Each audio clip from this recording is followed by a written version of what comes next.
If you run a small business in Singapore and you have ever hesitated before giving a lower wage worker a pay rise because you were worried about the cost, this is the scheme you want to understand. The Progressive Wage Credit Scheme, usually shortened to PWCS, exists for exactly that moment. It is the government stepping in to share the cost of raising wages for your lower earning Singaporean staff, so that doing the right thing by your people does not fall entirely on your bottom line. In the next few minutes, we will unpack what PWCS actually is, who it is meant to help, how the co-funding works, how it differs from the progressive wage model, how the money reaches you, and the mistakes that trip employers up, all in plain English. One important note before we start. This channel is educational only. We are not a government agency. We are not affiliated with or endorsed by the Inland Revenue Authority of Singapore or the Ministry of Manpower, and nothing here is official advice. The co-funding ratios, the qualifying wage ceilings, and the payout timing for PWCS are all set by the authorities and change from year to year, so treat everything in this video as background and always confirm the current details on the official source, iras.gov.sg, before you rely on any of it. What PWCS is, let us define it plainly. The Progressive Wage Credit Scheme is a co-funding scheme that helps employers manage the cost of raising wages for their lower wage workers. When a business gives a qualifying pay increase to an eligible Singaporean employee, the government co-funds a portion of that increase for a period of time. In other words, you as the employer still lead the way by lifting your workers' pay, but you do not carry the full weight of that raise on your own. The government shares part of it with you as transitional support, while lower wage salaries in Singapore are being steadily uplifted across the economy. Think of it as a helping hand that lowers the barrier to paying people better. It does not replace the wage increase, it cushions it, and it is designed to taper over time as the market adjusts, which is exactly why the details are reviewed and updated as the years go by. Who it supports. So who is PWCS really for? There are two sides to that question. On one side are the workers whose raises are supported.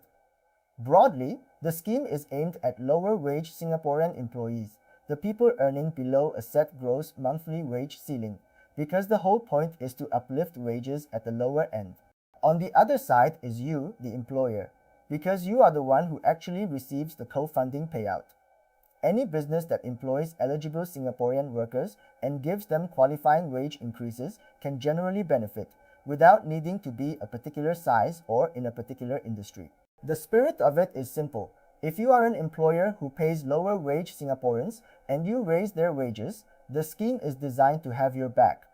But the exact definition of who counts as an eligible worker and the precise wage ceiling that applies are set officially and can be adjusted, so the specific boundaries are something you confirm on iras.gov.sg rather than assume from a video. How the co-funding works. Now the part everyone wants to understand, how the money actually works.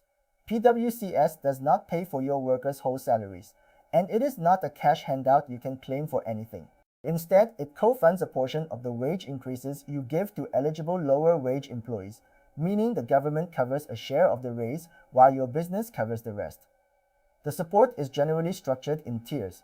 Wage increases for workers at the lower end of the range tend to attract a higher level of co-funding, while those closer to the ceiling attract less, because the scheme is weighted towards helping the lowest earners the most. The exact co-funding percentages, the wage bands they apply to, and the qualifying wage ceiling are all set by the authorities, and they have been adjusted more than once as the scheme has evolved, so I am deliberately not going to quote you fixed numbers here. What matters is the principle. You raise a lower wage worker's pay, and the government reimburses a slice of that raise, with the biggest help going to the lowest paid. The live percentages and ceilings always come from the official source, PWCS versus the progressive wage model. This is where a lot of people get confused because two similar sounding things sit side by side. The progressive wage model, or PWM, is the wage ladder itself. In certain sectors and for certain job roles, it sets out minimum pay and how that pay should rise as workers gain skills and take on more responsibility. It is, in effect, a requirement about what you must pay. The Progressive Wage Credit Scheme is different. It is not a rule about wages, it is financial support that helps you afford wage increases. PWM says wages at the lower end should go up. PWCS helps employers shoulder the cost when they do. A simple way to remember it: the model is the ladder that says pay should rise. The credit scheme is the helping hand that shares the cost of climbing it. They work together, but they are not the same thing, and mixing them up leads to a lot of avoidable confusion. When in doubt about which one applies to your workers, the official pages spell out the boundaries. How you receive it. Here is one of the best things about PWCS and also one of the most misunderstood. For the most part, you do not apply for it. The scheme is designed to work off the records that already exist, namely the mandatory CPF contributions you make for your employees. Because those contributions reflect the wages you pay, the authorities can look at the wage increases you have given to eligible workers and compute the co-funding automatically. The payout is then made to your business, typically into a registered bank account or through the usual official channels, without you filling in a claim form for each worker. That is a real relief for a busy owner, but it comes with a condition worth stressing. Your CPF contributions need to be made properly and on time, because they are the raw data the whole calculation depends on. The timing of when payouts land and the exact mechanics of how they reach you are set officially and have shifted between rounds of the scheme. So check the current payout schedule on iras.gov.sg rather than expecting it on a fixed date from memory. A worked example: let us make this concrete with a made-up illustration, because the tiers and ceilings can feel abstract. Imagine a small cleaning company with a handful of Singaporean staff earning modest wages. The owner decides to raise their pay, partly to keep good people, and partly because wages at that level are being lifted across the board. Under PWCS, because those workers are lower wage Singaporeans and the raises are genuine, the government would co-fund a share of each increase, and the workers earning the least would attract the most support. The owner still pays the higher wages every month, but a portion of that first push comes back through the scheme, which makes the decision far easier to commit to.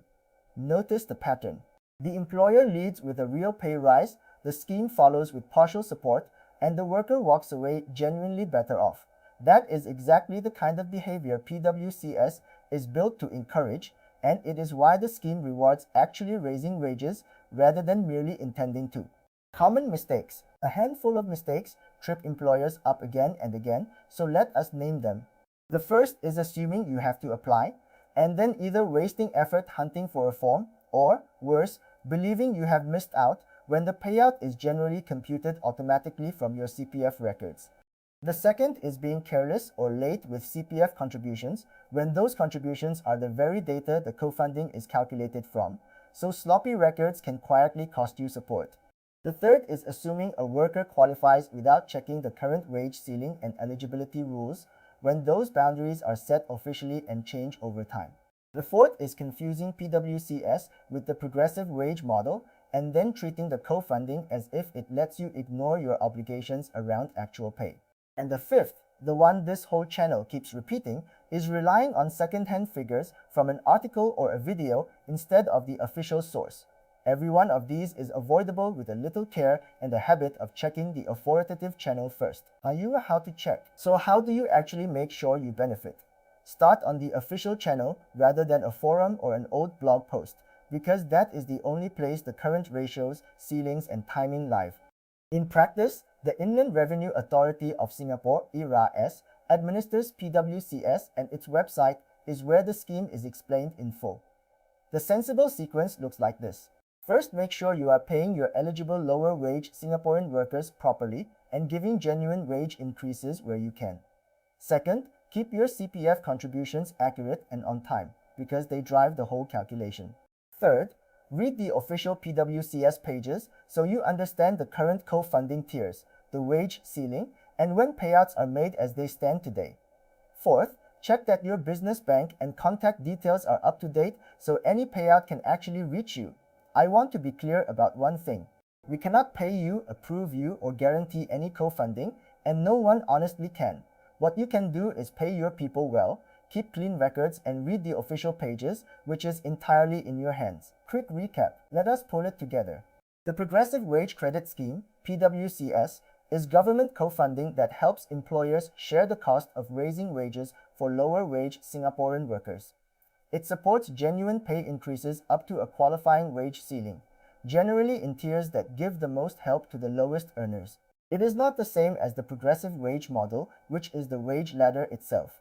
For most employers, there is no application to file because the co-funding is worked out automatically from your CPF contributions and paid to your business, which is exactly why keeping those contributions accurate matters so much.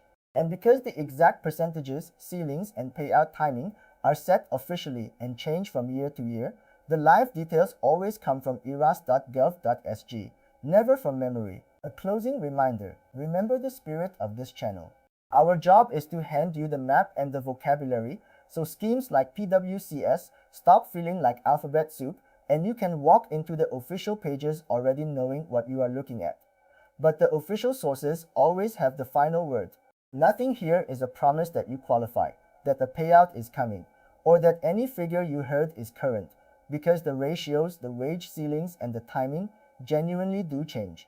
When you are ready, keep your CPF records clean, read the official PWCS pages on the IRS website, and plan from there. If this made the progressive wage credit scheme clearer, subscribe for more plain English Singapore grant explainers, and we will keep turning these schemes into plain English, one scheme at a time, so you can stop leaving support on the table.